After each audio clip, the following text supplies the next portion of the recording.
विश्व के सभी मानवों को वैद्य गुरुदेव मिश्र का नमस्ते। Life style and world peace YouTube channel में आप आते हैं, इसके लिए ढेर सारी बधाइयाँ, बहुत सारे साधुवाद। Life style and world peace YouTube channel में आते ही आप लाइक करें, सब्सक्राइब करें, बेल आइकन बटन को दबाएं, कमेंट में अपना विचार लिखते हैं, आप मोबाइल नंबर छोड़ें। और बंधु, अगर पुण्य के भागी आप बनना चाहते हैं तो आप सब्सक्राइब के साथ साथ शेयर जरूर करें। भविष्य में सुखी होने की चिंता न करें, वर्तमान में अपने चित्त को प्रसन्न रखें। मानव जीवन के खुशहाल जीवन का, प्रसन्न चित्त रहने का सबसे अच्छा सुनहरा मौका है। आयुर्वेद का अद्भुत प्रकाट्य व एलोपैथ की शुरुआत ईसा के 460 वर्ष पूर्व ग्रीस देश में जन्मा हिपोक्रेटस नाम का एक व्यक्ति औषधियों का रिसर्च करने बैठा। मिस्टर हिपोक्रेटस को शाबाश आरोग्य के लिए प्रयत्न किया और खोजें की। उसे एलोपैथिक का जनक कहा जाता है। हिपोक्रेटस ने इस चिकित्सा पद्धति की खोज अपने मित्रों के साथ, अपने सहेलियों के साथ उठते बैठते खाते पीते की होगी, अन्यथा ऋषि पद्धति से ध्यान योग का आश्रय लेकर खोज करते तो इस पद्धति की दवाइयों में इतने दुष्परिणाम नहीं रहते। पाश्चात्य कल्चर में मांसाहार करते हैं, शराब भी पीते हैं, बॉयफ्रेंड गर्लफ्रेंड बनाते हैं और खोज भी करते हैं। उनको थैंक्स है, लेकिन आयुर्वेद का प्राकट्य कैसे हुआ? भगवान ब्रह्मा जी जो सृष्टि के रचना करता है, जो सृष्टि के जीवन देने वाले हैं, विश्व के गोप्ता गोपनीय रहस्यों के जानकार, सारे भुवनों के रहस्यों को जानते हैं, उन्होंने समाधि से होकर हमारे स्वास्थ्य के बारे में चिंतन किए और आरोग्य का पुनः प्रकाट्य करने के लिए सच्चिदानंद स्वरूप परमेश्वर से एक हो के आयुर्वेद प्रकट जन्म का प्रकट किए। मांसाहार तो क्या, शाकाहार भी क्या, ब्रह्मा जी तो ब्रह्मा जी हैं। ध्यान ही आत्मा का वास्तविक भोजन है, यह वे भली भांति जानते हैं। धन्यवाद दे दें हिपोक्रेटस को, लेकिन ब्रह्मदेव तो भगवत स्वरूप हैं, सृष्टि के कर्ता हैं। उन्होंने समाधि अवस्था में आयुर्वेद की खोज की, उनको तो खूब खूब प्रणाम है। फिर इन आयुर्वेद के ज्ञान के फिर इस आयुर्वेद के ज्ञान को गर्लफ्रेंड बॉयफ्रेंड ने आगे नहीं बढ़ाया, ऋषि मुनियों ने इसे आगे बढ़ाया। भगवान शिव जी के ससुर दक्ष प्रजापति ने ब्रह्मा जी से आयुर्वेद का ज्ञान लिए।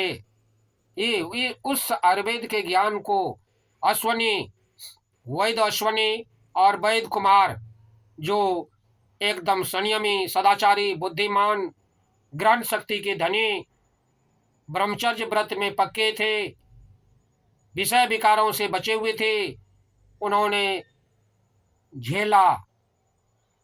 उनसे देवराज इंद्र से महर्षि भारद्वाज जी तथा धन्वंतरी जी ने ज्ञान पाया। भारद्वाज जी ने पृथ्वी पर आके अन्य ऋषियों को वह सुनाया। भारद्वाज के शिष्य ब्रह्मर्षि आत्रेय पुनर्वसु हुए, उनके अग्निवेश आदि 6 शिष्य हुए। उनमें प्रमुख अग्निवेश जी ने गुरु उपदेश को एक शास्त्र के रूप में सूत्र रूप से ग्रंथित किए, जो अग्निवेश तंत्र के नाम से जाना जाता है। ये से ग्रंथ का आचार्य चरक ने संस्कार कर संग्रह व भाष्य लिखे, जिससे उनका नाम चरक संहिता पड़ा। कालांतर में आचार्य दृढ़बल ने चरक संहिता का विस्तार कर उसे सुसमृद्ध किए। भगवान धन्वंतरि ने आयुर्वेद का ज्ञान अपने शिष्य सुश्रुत आदि को दिए। उनमें प्रमुख शिष्य आचार्य सुश्रुत ने उस ज्ञान को श्रवण कर संहिता के रूप में संकलित किए, जो सुश्रुत संहिता के नाम से आज भी सुविख्यात है। इन परंपरा में अन्य ऋषि मुनियों ने भी इस प्रकार के अनेक ग्रंथ रचे। इस प्रकार ब्रह्मा जी से ऋषि परंपरा द्वारा आयुर्वेद मानव मात्र के कल्याणार्थ प्रचलित हुआ। अभी विदेशी भाषा और विदेशी औषधियों का जो आकर्षण लोगों को देखने के लिए मिल रहा है, यह इस धाराबाजी व प्रचार का ही प्रभाव है। एलोपैथी के उपचार से दुष्प्रभाव खूब भयंकर जानलेवा होते हैं। एलोपैथी में दर्द की दवा अगर आप लेते हैं तो गैस बनता है, और गैस की दवा अगर लंबी अवधि तक खाते हैं तो पैरालिसिस अटैक होता है। अब आप विचार कीजिए, एक औषधि एक रोग को भगाने के लिए तो दूसरा रोग उत्पन्न हुआ, और दूसरे रोग की औषधि लिए तो तीसरा रोग उत्पन्न हुआ। अतः एलोपैथ में 100% निदान नहीं है।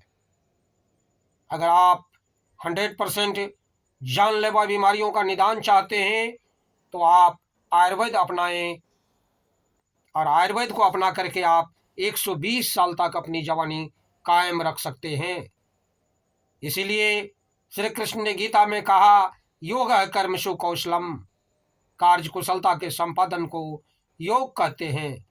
आयुर्वेद का उपयोग नहीं करते तो चल पड़ते शरीर छूट जाता। इसलिए हम बड़े भाग्यशाली हैं। हमारी भारतीय संस्कृति में भगवान ब्रह्मा जी का, धन्वंतरि जी का और भी एक से एक ऋषि मुनियों की परंपरा वाले आयुर्वेद प्रसाद हमको मिल रहा है, जिससे हम लोगों की अपेक्षा ज़्यादा स्वस्थ और ज़्यादा सत्य के करीब हो जाते हैं। इस प्रकार देखते हैं कि बंधुओं, आयुर्वेद आयु का अर्थ होता है जीवन, और वेद का अर्थ होता है ज्ञान प्राप्त करना। जिसे हम जीवन ज्ञान के नाम से जानते हैं उसे ही आयुर्वेद कहते हैं। हमारी चैनल माते हैं, इसके लिए ढेर सारी शुभकामनाएं, बहुत सारे साधुवाद। आप अगर पुण्य के भागी बनना चाहते हैं तो आप सब्सक्राइब के साथ साथ शेयर जरूर करें। धन्यवाद, नमस्कार।